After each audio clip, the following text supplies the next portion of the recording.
Welcome to part 2 of Book Club. In today's reading, we will be talking about section 2, and this one is titled Life Events That Created My Pillars and Walls. Section 1 is the end of the story. Section 2 is the beginning, the flashback, if you will, the why behind the what. Before we start, my dad never talks about his dad. I've never met my father's father, for reasons that the book will probably get into. Suffice to say, there is a reason why I only have one grandfather. I've never wanted to cause drama or inflict pain in terms of poking trauma, so I've never asked my dad directly about his father for those reasons. Now I get to read about it instead, which is a weird feeling. Page 71.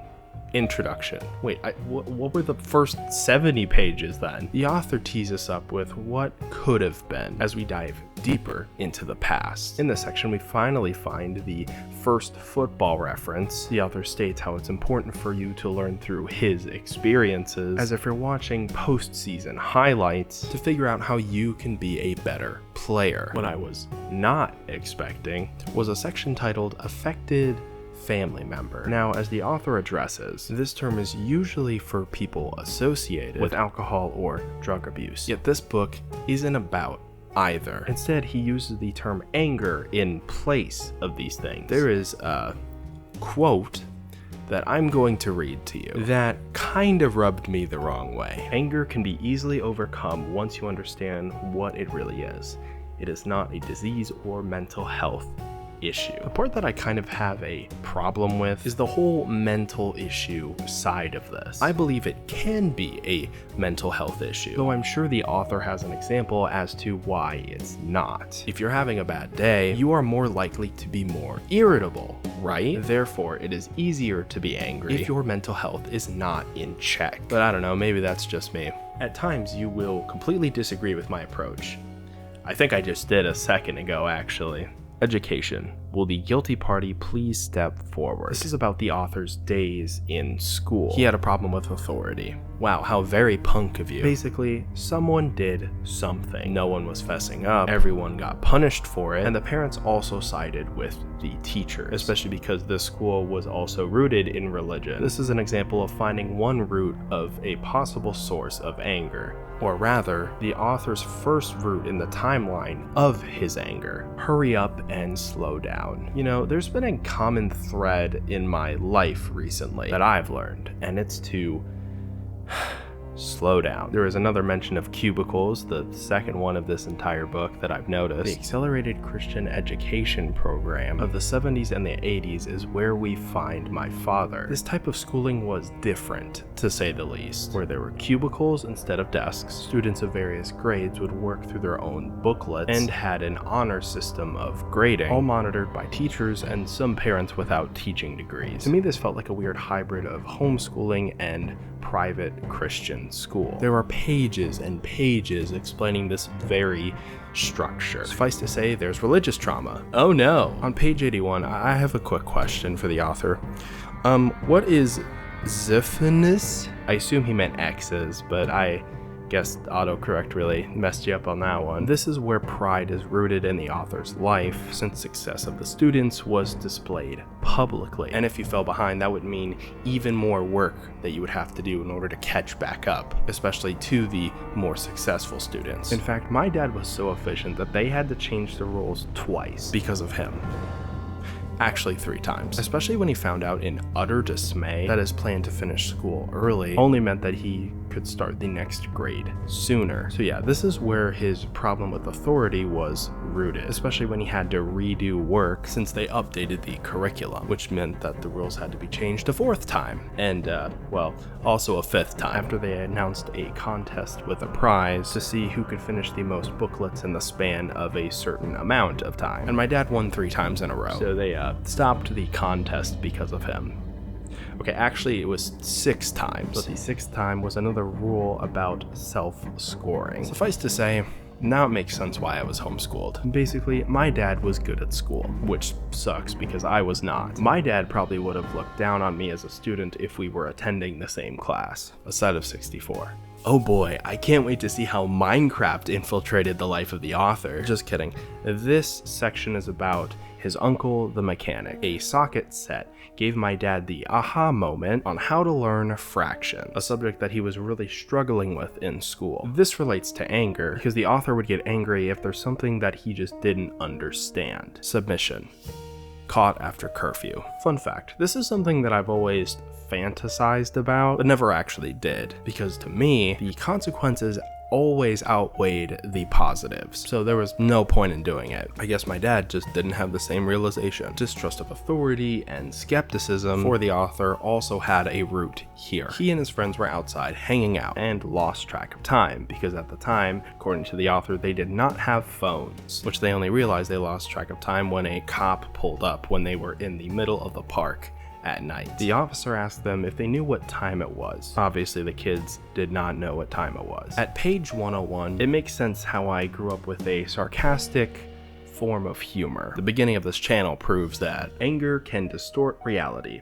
Page 102, which is a sentiment that I find to be all too relatable. In this room, in this section is another vision, which if you remember the visions from part 1, this will tie into that liminal space thing that we discussed earlier. Jesus had a deck of cards in which each card represented a certain positive situation in my dad's life. One of these times was in 1987, where Bon Jovi had a concert in my father's hometown, which was around the same time as the local high school graduation ceremony.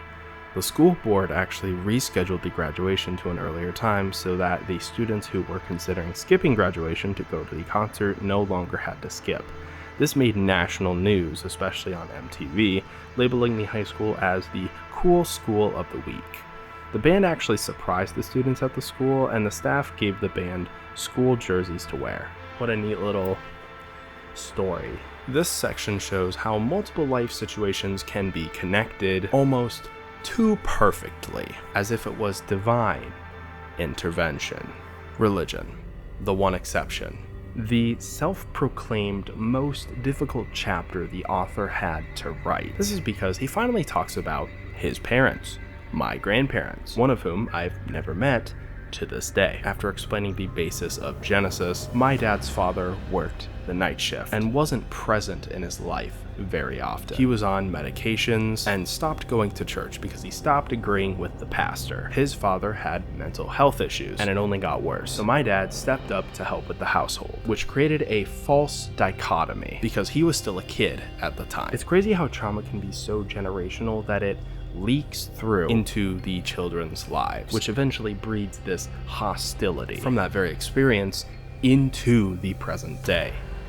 Man, the older I get, the more I consider therapy. My dad would always mention to me how he was rarely at the house, which he also mentions in the book. Well, now that makes a lot more sense. The yelling started at an early age. My dad's father was on lithium pills, had a drinking problem, battled with depression, and suffered from bipolar disorder, only to eventually lose the battle with his own life. A year before, my dad got married to his wife, which is why I never met him. And after reading all that, I honestly doubt that my dad would ever want me to meet my grandfather. It all makes sense now. I understand now why my dad never talks about his father. He'd rather forget his trauma, and I completely understand that. I totally get it. In a way, this book is a horror story of a kid who saw a religion, aka their own church, cast away his own father who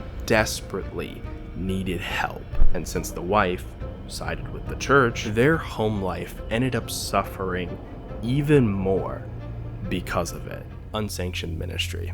We fast forward to a little Baptist church that I've actually been to. The author felt as if this chapter of his life was going to close soon. It touches on the conversation of how some people get offended when members leave a church for one reason or another. Sometimes pride can be a factor with that, which we've already covered in part 1 and kind of in part 2. A Lightyear Moment. The setting is now the church that they still go to. The one where when we first went there, I was around 8 at the time. This would eventually be the same exact church where I met my own wife. So Funny how that works out. On page 126, that very sentiment about meeting my future wife in the youth group was also made known in this book. Suffice to say, it was our home church for a while. Okay, so I'm not joking here. The fundamentalists get brought up in this indie project too. Guys, I swear, I did not plan this. I never considered myself a fundamentalist growing up, since I thought it was mostly connected to Mormonism. It is actually a sect of Protestant Christianity, which has many different branches. So going from a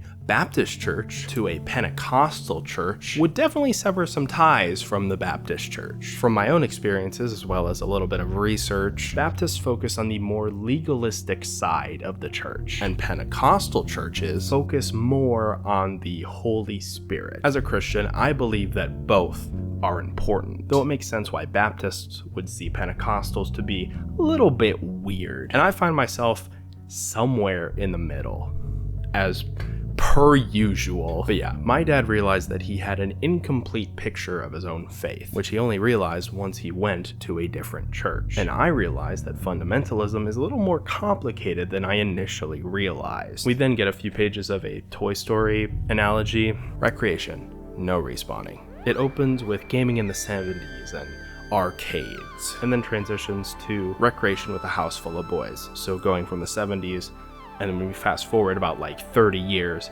to the 2000s, 2010s, that area, this is where the story of the love for my PS2 actually started. Although at the expense of this basically being an impulse purchase from my father without consulting his wife, which I did not know. In his defense, he did try to contact her several times, but she was busy, so she could not answer her phone. This was when GameFly and game rental stores were super popular at the time, and we ended up getting a PS2 at one of these game stores. As a kid in the Midwest in the early 2000s, this was a dream come true, even if it brought about certain issues. Like, you know, Kingdom Hearts. Love Kingdom Hearts. It's a PS2 game, right?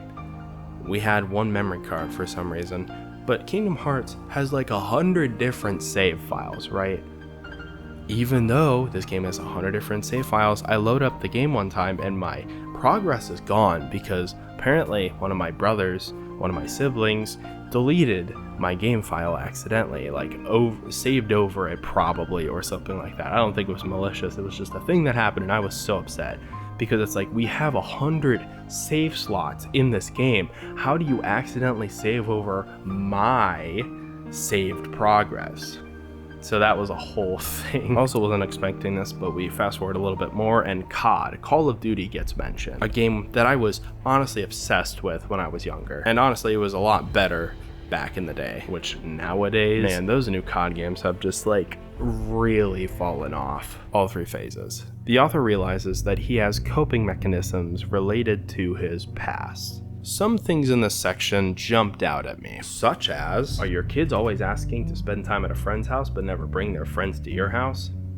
Listen, I was homeschooled my entire life, so any opportunity that I had to get out of the house, I took it. It did not matter what it was. If you admit that your anger keeps people at arm's length and you are comfortable living that way, then this book will not help you. I really mean that. You should stop reading right now, because the third section of this book will only set you off even more. Timeline of events. This will be the last section of part 2. The author urges the reader to take a look at their own life, especially with a timeline. The concept of asking why 5 times is what my dad always taught me, and it also appears in this book. He then compares anger to a water stain found in a house. The timeline I mentioned earlier, that is literally one of the first graphs we see in this book. We then get a few points illustrating the timeline of the author's events, and points 2 and 16 illustrate the horror that we mentioned earlier. I'm actually going to read that if I can find it. I'm actually going to read 2 and 16 now. Father, eventually diagnosed with bipolar and manic depression, has the first of several mental breakdowns and is admitted to the VA hospital. He will struggle with addiction to pills, cigarettes, and alcohol. Oh yeah, cigarettes as well. That was another thing that I failed to mention. For the next 20 years, we are never close. And then point 16, 1991, father dies by his own hand. His father was addicted to pills, cigarettes, and alcohol. My dad was addicted to the adrenaline rush that he got from anger, and I was addicted to working. I guess I really do have an addictive personality after all. He compares anger to a suicide bomber in this analogy, which ties back to an earlier analogy, I think in part 1 somewhere. Now, according to this book, I am a sarcastic workaholic who can be passive aggressive if I'm in a bad mood. And, well, I guess it's my turn to speak.